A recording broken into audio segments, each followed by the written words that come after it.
Hello नमस्कार दोस्तों, welcome to my another video. I hope आप सब लोग बहुत अच्छे होंगे।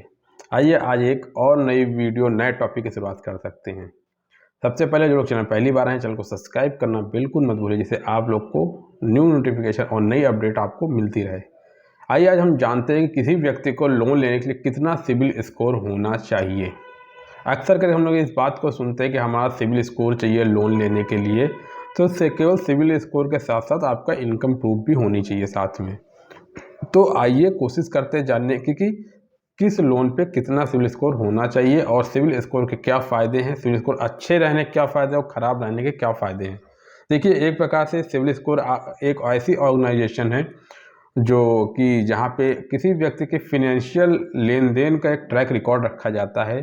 जो भी बॉरोवर होते हैं, जो आप कहीं से उधार लेते हो, किसी बैंक से हो या एनबीएफसी से हो या किसी लोन ऐप से हो या किसी गवर्नमेंट की स्कीम के तहत आपने कहीं से कोई लोन लिया हो या किसी प्रकार का आपने लोन से रिलेटेड कोई ट्रांजैक्शन आपकी हुई है और वो जो लोन लिया है वो आपके पैन कार्ड से और आपके आधार कार्ड से लिंक है, तो वो डेटा हमेशा कोई भी ऑर्गेनाइजेशन से आप लोन लेते हो, चाहे वो एनबीएफसी हो या बैंक से, जब भी आप लोन लेते हो उसका रिकॉर्ड एक जो सिविल डेटा मेंटेन करती है उन ऑर्गेनाइजेशन को भेजा जाता है। ऐसे 4 ऑर्गेनाइजेशन हैं जो कि भारत में इस चीज़ को मेंटेन करती हैं, आपके सिविल को रिकॉर्ड। ये अलग अलग हो सकती है, अलग अलग जगह के हिसाब से भेजी जाती हैं।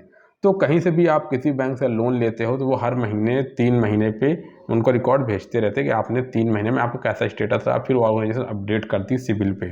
ठीक है, तो अगर आप पेमेंट कभी आपका बाउंस हो गया, कभी पेमेंट नहीं कर पाए, तो वो उनको रिकॉर्ड भेजेंगे। आपने पेमेंट टाइम टू टाइम करते चले तो वो भी रिकॉर्ड उनको भेजेंगे। तो आपने अक्सर के देखा होगा, कई बार आजकल बहुत सी ऐसी ऐप हैं जैसे पेटीएम हो गया, वन स्कोर हो गया, या कई बार पैसा बाजार पे भी आपने देखा होगा।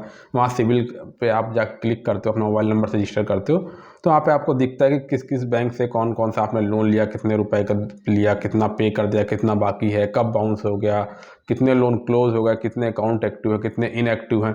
वो सारी चीज़ आप अक्सर के देखते होते हो। ऐसी उन ऑर्गेनाइजेशन भी एक वेबसाइट होती है जहाँ पे वहाँ से भी आप चेक कर सकते हो। तो ये सिविल के डेटा के बेस पे ही लोन मिलता है, चाहे वो आप एग्रीकल्चर लोन ले लो, चाहे पर्सनल लोन ले लो, चाहे क्रेडिट कार्ड लोन ले लो, चाहे होम लोन ले लो, बिजनेस लोन ले लो, XYZ कोई से भी लोन ले लो, ये सारे सिविल के बेस पे लोन मिलते हैं। बट अक्सर करके सिविल स्कोर के लिए आपको जो एक सिविल स्कोर होना चाहिए लोन लेने के, एटलीस्ट 650 बेयर मिनिमम होना चाहिए। 650 लेके 750, 800, 850, 900 तक सिविल स्कोर होता है मैक्सिमम। बट 650 के नीचे जब सिविल स्कोर जाता है वहाँ पे लोन मिलने में बहुत दिक्कतें होती हैं। लेकिन ये भी डिपेंड करता है कि आपका लोन किस प्रकार का आप ले रहे हो। अगर वहीं पे अगर आप पर्सनल लोन ले रहे हो या क्रेडिट कार्ड का लोन ले रहे हो तो वहाँ पे अक्सर करके बैंक कोशिश करती है 750 प्लस आपका सिबिल स्कोर हो। ऐसा क्यों?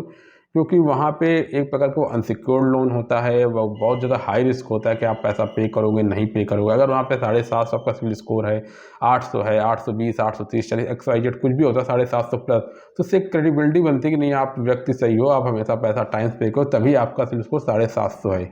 अगर आप पेमेंट टाइम से नहीं करते, पेमेंट नहीं दे रहे हो तो टाइम से, तो कहीं आपका हो सकता है सर 500, 600, 650 होता है।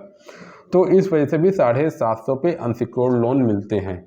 कुछ ऑर्गेनाइजेशन, कुछ एनबीएफसी ऐसी भी हैं, कुछ लोन ऐप ऐसे भी हैं जो 5,000, 10,000 रुपये का लोन दे रहे हैं, या कुछ ऐसी एनबीएफसी जहाँ पे 50,000, 30,000, 25,000, 50,000 का लोन ले रहे हो आप, तो 650 के सिविल स्कोर पे भी लोन देते। बट आप अक्सर का देखना होगा 24% rate of interest, 28%, 30%, install loan का 40% तक का रेट ऑफ इंटरेस्ट जाता है, जो कि खराब सिविल स्कोर पे 600, 630, 650, 670 इस रेंज में कहीं कोई डिपेंड करता है। और आप इंस्टॉल लोन लेते हो, एनबीएफसी लोन लेते हो, इस प्रकार का रेट ऑफ इंटरेस्ट ज़्यादा है। तो अक्सर इस चीज़ को बोला जाता है कि सिविल स्कोर बहुत अच्छा होना चाहिए, अच्छा रखो। क्योंकि होम लोन के केसेस पे, क्योंकि वहाँ पे गारंटर होते हैं, आप कहीं गोल्ड लोन ले जाते हो, कम सिविल स्कोर पे थोड़ा चल जाता है। 720 है, 680 है, 670, तो वहाँ पे गोल्ड लोन ले जा रहे हो या होम लोन ले रहे हो, आपको वहाँ से लोन मिल जाते हैं।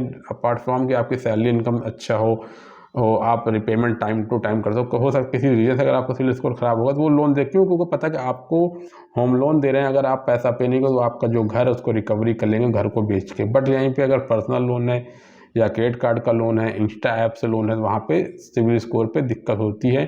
तो अगर आप अनसिक्योर्ड लोन फ्यूचर में लेना चाहते हो या आप चाहते हो कभी कोई रिक्वायरमेंट पड़ जाए, तो एटलीस्ट आप 700 प्लस सिविल स्कोर ही रखो। 720, 725 के बाद से अच्छा माना जाता है, ज़्यादा आपकी क्रेडिट लाइन को ज़्यादा चेक नहीं किया जाता।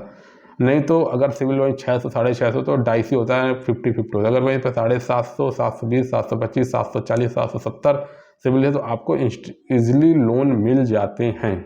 तो अगर मोटा मोटा देखा जाए तो 700 प्लस सिविल स्कोर हमेशा होना चाहिए, जिससे आपको लोन आसानी से मिल जाए, अच्छे रेट ऑफ इंटरेस्ट पे मिले। इस वजह से बोला जाता है कि अपने सिविल स्कोर को 700 प्लस रखो।